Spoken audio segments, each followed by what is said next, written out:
안녕하십니까. 부동산 엑스파일 굿모닝 신소장의 신소장입니다. 여러분 안녕하세요. 날씨가 많이 풀렸습니다. 일교차가 상당히 심하다고 합니다. 여러분께서도 조심하시고요. 그리고 날씨가 풀린다고 한다면 항상 문제가 되는 게 있죠. 미세먼지. 미세먼지도 조심하시기 바랍니다. 오늘은 경매에 대해서 이야기를 할 거예요. 경매에 대해서 한 두세 가지 섹션, 좀 많이 이야기를 할 거고요. 여러분이 일반적으로 경매 같은 경우에는 커리큘럼이나 아니면 팟캐스트도 상당히 잘 되어 있어요. 그렇기 때문에 거기에 심화적인 부분을 한번 보시고요. 오늘은 경매에 대해서 기초적인 부분을 얘기를 하고 신소장이 어떻게 경매에 대해서 생각을 하는지 그거에 대해서 이야기를 드려보도록 하겠습니다. 그럼 오늘 방송 시작해 보도록 할게요. 포털 다음 카페 부동산 X파일 게시판이나 부동산 X파일 팟빵 게시판에 여러분의 사연을 올려주세요. 또는 문의사항을 스마트폰으로 음성 녹음하셔서 보내주시면 방송 제작에 참여하실 수 있습니다. 오늘 방송에 들어가기 전에 우리 다음 카페 부동산 엑스파일에서 질문이 하나 있습니다. 간단하게 답변을 드리고 가는 게 신소장의 특기죠. 한번 말씀을 드려보자고 한다면 만약에 토지에 근저당이 잡혀 있습니다. 그 근저당이 잡혀 있는 상태에서 만약에 임목이 있다. 그러니까 나무들이 있다라고 할 때 어떻게 그 나무들은 어떻게 하느냐라고 간단하게 이야기를 주셨는데요. 간단합니다. 우선은 나무는 일괄적으로 경매가 들어갑니다. 뭐 식재나 식종에 대해서 상관없이 일괄적으로 경매가 넘어가게 됩니다. 그리고 만약에 그 나무에 과실이 열렸다. 수확이 가능한 과실이 있으면 아마 제가 알기로는 이건 법률적으로 봐야 되는데 이게 자연 과실이거든요. 법정 과실은 이자라고 볼 수 있고 이 자연 과실이 국유에 가는지 아니면 그 과실에 대해서 동산에 대한 집행으로 동산이죠. 과실은 뭐 예를 들면 사과가 열렸다고 치면 동산에 대한 집행으로 가는지 근데 그걸 한번 살펴볼게요. 저는 찾아보고 방송을 해야 되는데 죄송합니다. 그런데 이야기가 달라지는 게 있어요. 우선은 토지에 일반적으로 근저당 설정을 할 때 은행에서 근저당을 설정을 했는데 우리 그 부동산 엑스파일에서 지금 현재 등기부등본을 계속 올려주고 있습니다. 올려주고 있는데 그 등기부등본에 근저당이 잡힌 토지에서는 제가 그거를 잘 못 봤지만 만약에 그 위에 건물들이 없다고 한다면 은행에서는 통상적으로 지상권을 설정을 합니다. 은행에서 지상권을 설정하는 이유는 간단합니다. 그 위에 다른 타인이 지상권을 설정해서 건물을 건축을 한다던가 아니면은 이렇게 나무를 식재를 한다고 하게 된다고 한다면 골치 아파지죠. 그리고 토지만 경매에 넘어갔을 때 여러 가지 문제가 생길 수도 있고요. 뭐 하락이 될 수도 있고요. 법정지상권 설립이 안 됩니다. 왜 그러냐면 그 사람이 이미 임목을 식재를 했다가 그렇다고 한다면 이미 그 토지 위에 뭐가 있겠죠. 그러니까 지상권 등 그 토지를 점유할 수 있는 정당한 권리가 있겠죠. 그렇게 보시면 될 것 같고요. 그리고 만약에 그분이 예를 들어 보면 타인이 임목에 대해서 명인 방법을 취했다. 그럴 경우에서는 문제가 생길 수도 있습니다. 그러면 타인의 재산이 되는 거거든요. 그거는 그 부분에 대해서 제가 말씀을 드렸습니다. 자, 그럼 경매에 대해서 한번 이야기를 시작해 보도록 할게요. 여러분 경매를 생각할 때 어떤 생각이 듭니까? 법률적으로 상당히 어렵다. 아니면 저렴하게 구입할 수 있다. 공개된 정보 시장이다. 여러 가지가 있겠죠. 오늘은 경매에 대한 총칙을 간단하게 이야기를 드려보는 시간을 가져보도록 할게요. 통상적으로 경매는 그 경매로 인해서의 취득은 그 소재주의라고 하죠. 인수주의, 소재주의라고 해서 소재주의가 원칙이지만은 일부적으로는 일부 권리에 대해서는 인수를 하게 되는 경우가 있습니다. 근데 그 소재자라는 건 뭐냐면 그 위에 그러니까 그 권리 기준이 있습니다. 말소를 위한 그 기준, 예를 들면 저당권이 상위에 있다. 그러면 그 이에 그 아래에 그 권리들은 말소가 되는 거죠. 그렇기 때문에 통상적으로 경매는 원시 취득에 준하게 생각을 합니다. 이론상으로는 원시 취득입니다. 원시 취득이라고 하면 우리가 그 취득을 한다는 거는 두 가지 방식이 있습니다. 승계 취득과 원시 취득이 있는데 이건 민법상의 용어예요. 이 법률 용어 전문가가 법률 용어를 쓰는 거는 좀 애매하긴 한데 원시 취득을 제가 이야기하는 거는 한 가지 사례를 말씀드리기 위해서 하는 겁니다. 그렇지만 실질적으로는 우리가 이론상에서는 원시 취득으로 취급을 받긴 하지만 승계 취득이 여러 가지의 문제점이 있죠. 예를 들어 보면 하자담보를 이야기를 할 수도 있고요. 그리고 말씀드리지만 원시 취득은 그냥 깨끗한 권리상에서 취득을 하지만 인수하는 권리도 있잖아요. 그런 경우도 있을 수도 있고 여러 가지 있을 수가 있어요. 원시 취득이라는 거는 우리가 신축을 하거나 공유 수면에 매입을 한다던가 할 때는 실질적으로 원시 취득이죠. 그럼 깨끗한 권리 상태에서 최초의 등기 번호가 진행이 되는 거죠. 근데 경매도 마찬가지로 그 이외의 거리가 다 그 소재가 돼가지고 통상적으로 80% 정도는 안전한 권리가 있거든요. 나머지 20%는 소위 말해서 특수물건이라고 해서 내가 인수하는 권리가 있거나 혹은 유치권 같은 그것도 어떻게 보면 제가 인수해야 될 권리거든요. 그런 것들이 있다는 게 특수물건이라고 하죠. 통상적으로 이렇게 깨끗하게 리셋된 부분에서 그 소유권이 이전이 되는 거죠. 그래서 원시 취득의 이론을 따르긴 하지만 실질적으로는 체납관리비에 대한 문제도 있고 여러 가지의 문제가 있기 때문에 그 실무상에서는 이 실무사라고 하는 거는 법률적인 실무상이 아니라 우리가 그 체감상이라고 해야 되죠. 체감상은 그 승계 취득이라고 볼 수 있겠습니다. 자, 이게 왜 문제가 되냐면 이게 예전에 제가 방송을 했을 때 여러 가지 그 재개발에 대해서 이야기를 할 때 신축 지분 쪼개기에 대해서 이야기를 드렸습니다. 그 유명한 공법 선생님, 그 대한민국에서 그 공법 선생님으로 가장 유명합니다. 권위적이지는 모르겠지만 유명합니다. 여러분께서도 많이 아시는 분일 거예요. 그분이 이야기를 할 때 그 신축 지분 쪼개기, 즉 재개발 지역에서 일반적으로 단독이나 다가구 주택을 멸시를 시키고 거기다가 다세대 주택, 빌라를 짓는다고 한다면 이거는 신축 지분 쪼개기가 맞거든요. 이거를 피하는 방법 중에 하나가 그 법률상 도정법에서 그 막아놓는 거는 승계 취득에 대해서 막아놨기 때문에 이거를 경매를 집어넣으면 되지 않느냐. 그러면은 취득한 사람이 그 우리가 법률상으로는 원시 취득이기 때문에 문제가 해결되지 않느냐라는 이야기가 있습니다. 제가 생각하거나 그 법률적으로 보면 그거는 문제가 될 것 같아요. 경매로 취득을 한다고 하더라도 다물권자의 물건을 경매로 취득한다고 하더라도 아마 문제가 될 수도 있지 않을까 그렇게 보여집니다. 경매는 원시 취득이라고 말씀을 드렸습니다. 이거는 그 신축과 같은 원시 취득이긴 하고요. 만약에 경매가 넘어간다면 명목상의 소유권은 누구한테 있을까요? 소유자라고 표시는 되지만 명목상의 소유권은 법원이 갖는 겁니다. 그렇기 때문에 거기에 나오는 법정이자나 혹은 자연 가실 같은 경우 그런 것들은 그 법원이 가지게 되는 겁니다. 그렇지만 문제는 그 소유권자가 만약에 법원이다라고 했을 때는 내가 취득을 했어요. 취득을 했을 경우에서는 문제가 되는 게 그 물건에 하자가 있을 경우에서는 하자 담보가 민법상에 있잖아요. 그러니까 이거 왜 쓸데없는 거 팔았어? 야, 여기도 누수가 있어. 야, 이거 책임져. 라는 하자 담보에 대한 부분은 법원이 책임지지 않습니다.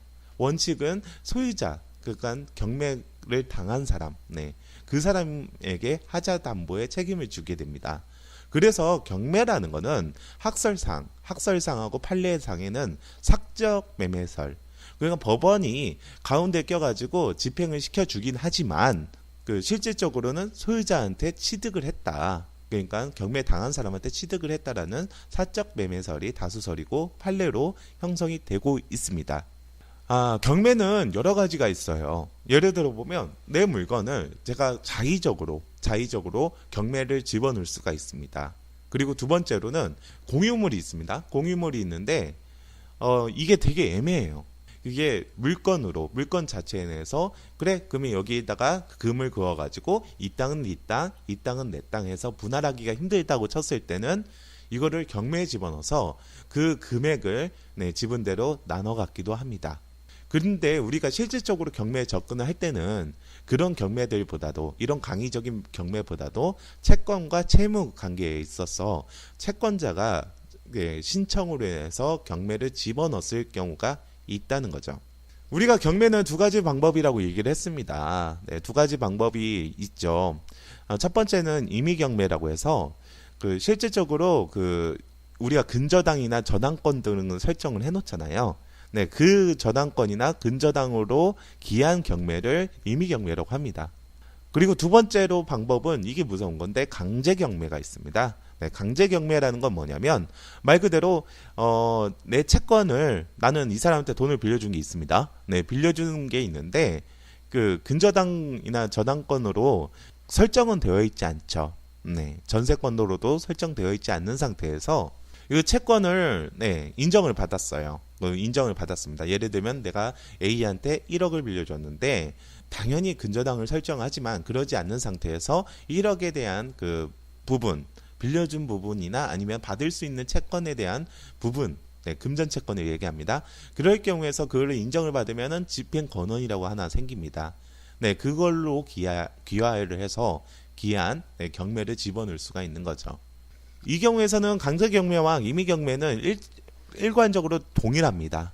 그 집행 자체는 정말 동일한데 틀린 게 한 가지 있어요. 틀린 게 한 가지 있는 게 뭐냐면 예를 들어 보면 강제경매는 말 그대로 우리가 경매에 집어넣기 전에 이미 다른 법원에서 이 돈 1억이라는 돈을 인정을 받은 거잖아요. 그렇기 때문에 집행권한이라는 게 생기고 그 경매를 집어넣을 수가 있는 거고요. 만약에 저당권이나 근저당권 같은 경우에서는 내가 설정을 이미 하면서 돈을 빌릴 수도 있고 명목상에 빌릴 수도 있잖아요.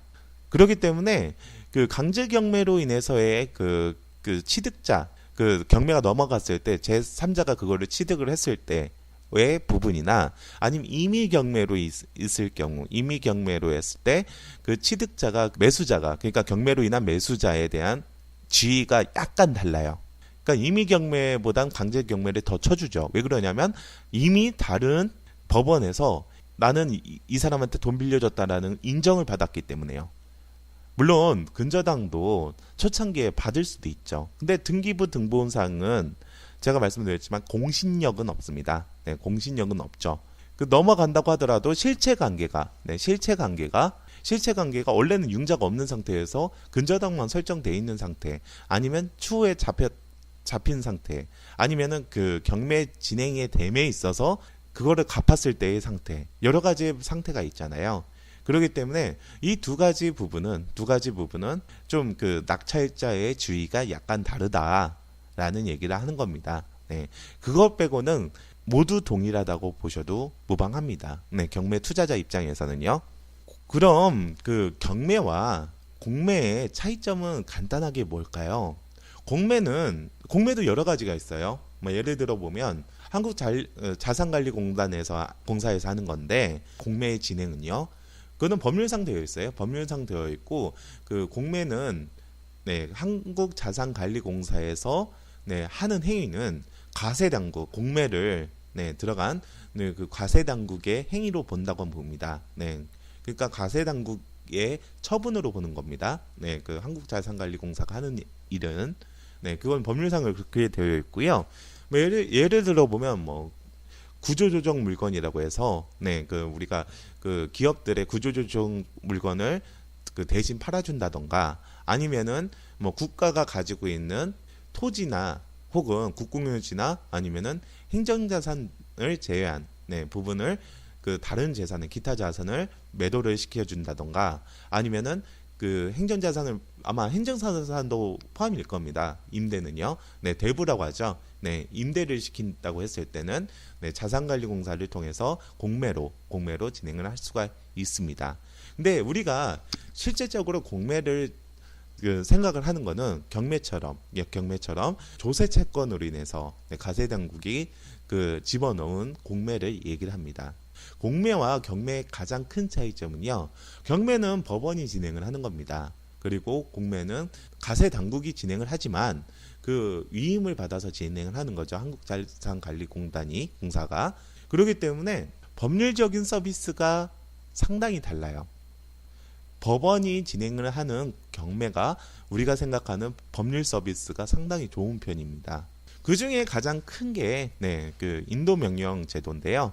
이게 인도명령이라는 게 뭐냐면 그러니까 그 우리가 경매를 처음에 예전 같은 경우 뭐 예를 들면 민사집행법이 생기기 전에 경우에서는 내가 경매를 받았어요. 그러면 기존에 소유자가 있을 수도 있고 그리고 대항력 없는 그 세입자가 있을 수도 있잖아요. 이들을 내쫓기 위해서는 명도 소송을 걸 수밖에 없었습니다. 근데 명도 소송이라는 게 다툼이 있잖아요. 이의 신청도 하고 이것저것 답변서 왔다 갔다 하고 그런 부분들이 있기 때문에 시간이 상당히 오래 걸려요. 뭐 3개월에서 6개월까지도 보는데 그것을 없앤 게 바로 인도명령입니다. 인도명령은 그 상당히 피트하게 그리고 그 짧게 진행이 가능합니다. 그 건으로 인해서 또 그 집행이 가능한 거죠. 강제 집행이 가능한 겁니다. 강제 집행이라고 하는 거는 이 법원상의 그 강제 집행이 아니라 우리가 그 모든 범위에 대해서 집행을 하는 부분, 그것을 강제 집행인데 그 강제 집행을 진행을 할 때는 집행관이 다 이렇게 뭐 그 마대자루 들고 와가지고 진행을 하죠. 그리고 뭐 저기 경찰이나 국군의 도움을 받을 수 있다고 법률에 나와 있긴 합니다. 네, 그런 거는 뭐 거짓없고요. 그냥 용역들 써가지고 하는데 이 집행관이라는 게 여러분께서 만약에 나는 취업을 좋은데 하고 싶다라고 하면 우선은 소송을 한번 걸어보세요. 그 헌법재판소에 위헌 소송을 걸어 보십시오. 네, 우리가 법무사나 그 행정사도 헌법재판소에 제청이라고 하나요?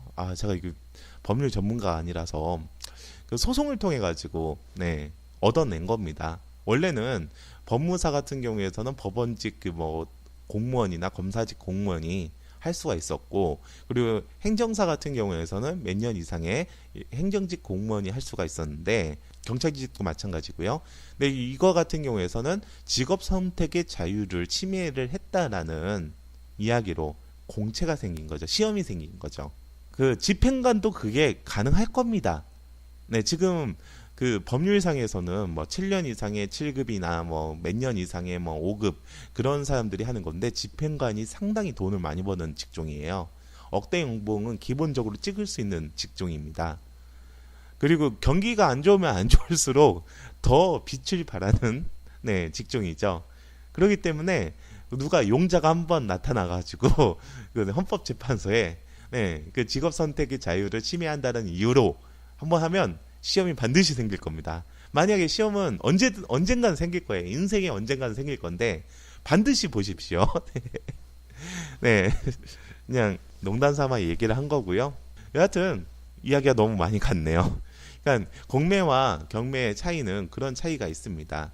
근데 공매나 경매 상태에서 만약에 두 군데가 그 동시에 진행된다고 했을 때 이거 그 뭐 실무상에서는 그렇게 많지는 않은데 동시에 진행이 된다고 했을 때 경합이 된다고 했을 때는 먼저 잔금 납부한 사람이 우선순위입니다.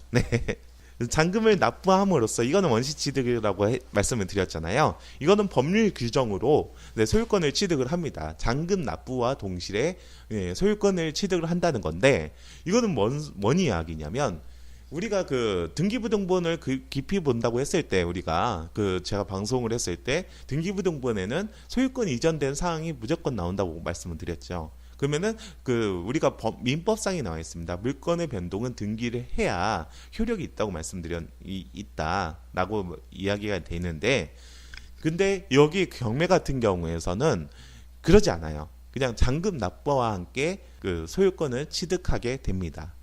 근데 그 조항에, 그 민법 조항에 단서가 있습니다. 미등기 전매 같은 거를 막기 위해서 제3자한테 매도를 할 때는 네, 등기를 하여야 한다라는 게 있습니다. 네, 그 경매는 제가 원시 취득이라고 얘기했죠. 네, 등기를 하지 않고도 네, 잔금 납부와 함께 법률적으로 소유가 된다는 겁니다. 경매는 네, 간단하게 네, 오늘 뭐 부동산 그 경매에 대해서 이야기를 드리고 있죠. 그래서 그 첫 번째 이야기를 드리고 있는데 경매는 동산과 부동산 혹은 기타 자산으로 진행을 할 수가 있습니다. 동산은 아직도 네, 우리가 일반적으로 동산, 부동산 그 반대적인 의미로 동산이 있잖아요. 네, 동산은 아직도 호가 경매가 많은 편입니다. 원래 부동산도 지금은 국법, 신법이라고 하기엔 애매해요. 이게 법률이 2002년도인가 2003년도에 나왔거든요. 민사집행법이. 그러기 때문에 그 전에는 민사소송법에 그 부동산 파트가 들어가 있는 걸로 알고 있는데 그때와 지금은 천지 차이입니다. 여러 가지가 바뀌었거든요. 그리고 경매를 좀 더 접근하기 쉽고 편하게 만들어 놨죠.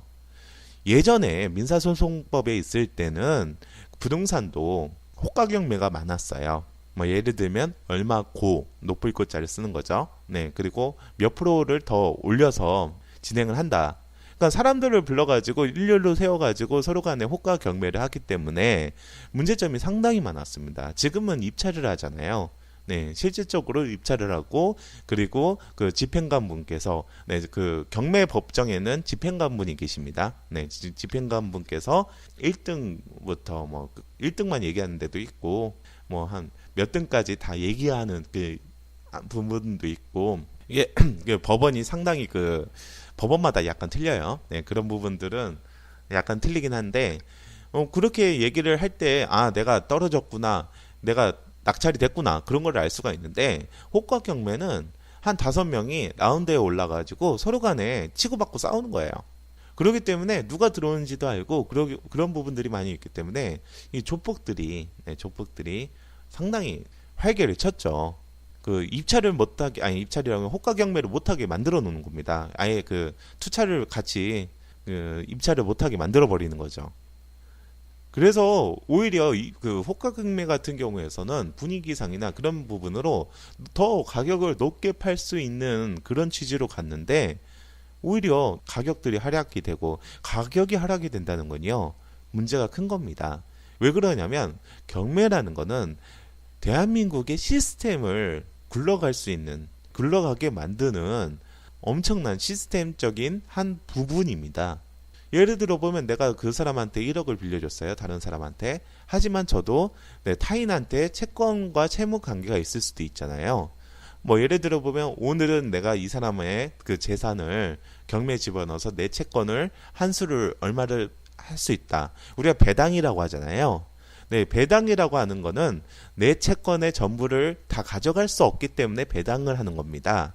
만약에 그 경매 한번 집어넣게 된다고 한다면 그 전에 다 뭐 니네들 얼마 받을 수 있어라고 하면서 네, 그 줄을 세워 놓거든요. 배당 재단을 만드는데 그게 높게 낙찰이 돼 가지고 모두 가지고 있는 채권을 변제가 가능하다면 배당이라는 단어를 안 씁니다. 변제라고 쓰죠. 그렇죠.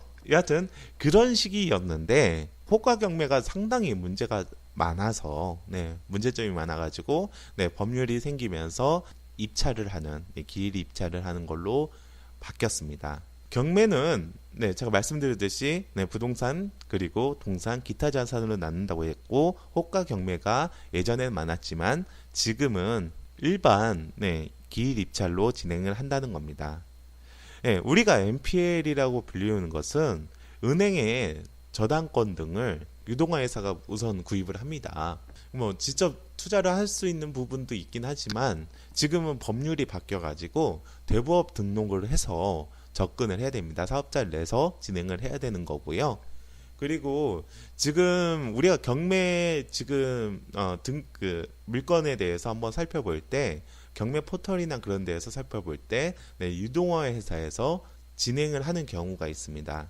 그 채권 유동화 회사죠. ABS. 근데 이 유동화 회사에서 가지고 있는 부분에 대해서는 네, 여러 가지 좀 문제점도 있을 수도 있어요. 예를 들어 보면 이 경매 물건이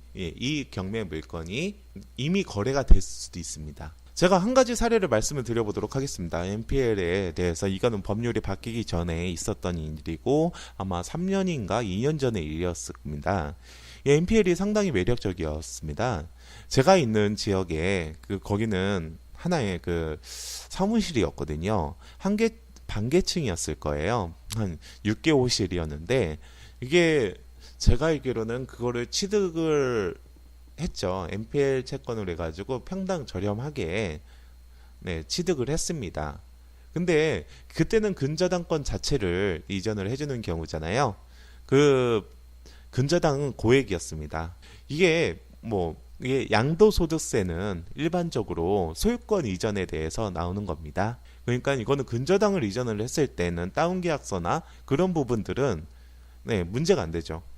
나는 근저당이 얼마 있지만 너한테 얼마를 파겠다. 계약서는 당연히 그냥 근저당 자체를 인수를 하는 계약서를 하는 거고요. 그렇기 때문에 실질적으로 네, 제가 NPL에 대해서는 자세히 이야기를 안 드릴게요. 실질적으로 아마 자기 자본 없이 취득세도 융자에서 다 해결이 됐습니다. 업계약서를 쓴 거잖아요. 네, 고가로 낙찰받을 수 있었기 때문에 그 사람이 가는 거고, 그리고 기존의 근저당을 가지고 있기 때문에 상계 처리를 하면서 내는 거고, 그리고 높게 쓴 가액이 네, 취득가액으로 인정을 받기 때문에 거기에 대해서 LTV가 나오죠. 여기는 특히 여기 사무실 지역은 LTV가 상당히 많이 나오거든요. 네, 융자가 많이 나온다는 얘기입니다. 그렇기 때문에 융자로 취득세도 냈고요.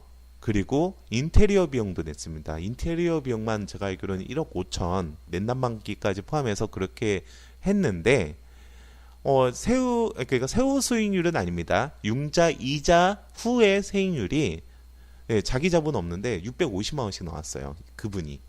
아니 700만 원 정도 나왔을 겁니다.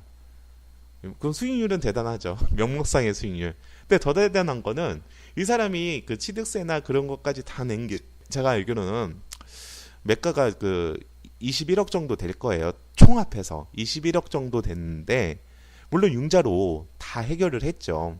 26억에 팔렸습니다. 네. 5억의 수익을 본 사람입니다. 이 사람은. 네. 26억의 수익률은 월세 총액은 제가 알기로는 2,200만 원 정도 나오는 걸로 알고 있어요. 2,200만 원 정도 나오는 물건을 26억에 매도를 했고 5억의 시세 차익을 받습니다. 시세 차익은 더 본 거죠. 네, 인테리어 비용도 깔 수 있는 부분, 털 수 있는 부분이 적은 거고 취득세는 어차피 따는 거니까. 그렇기 때문에 이분은 자기 자본 안 들고 한 달에 계속 700에서 750만 원씩 따박따박 받다가 5억의 시세 차익을 3년 만에 본 거예요. 매도를 했으니까. 훌륭하죠. 제가 놓쳤던 게 이런 사무실이 송도에 하나가 있었는데 거기는 워낙 엄청나게 쌌거든요. NPL이. 네. 물론 그런 매물이 지금 좀 있을까? 지금 많은 포털 사이트에서 NPL을 인수하고 투자하기 위해서 대부업 등록된 법인들을 다 세우는 걸로 알고 있습니다.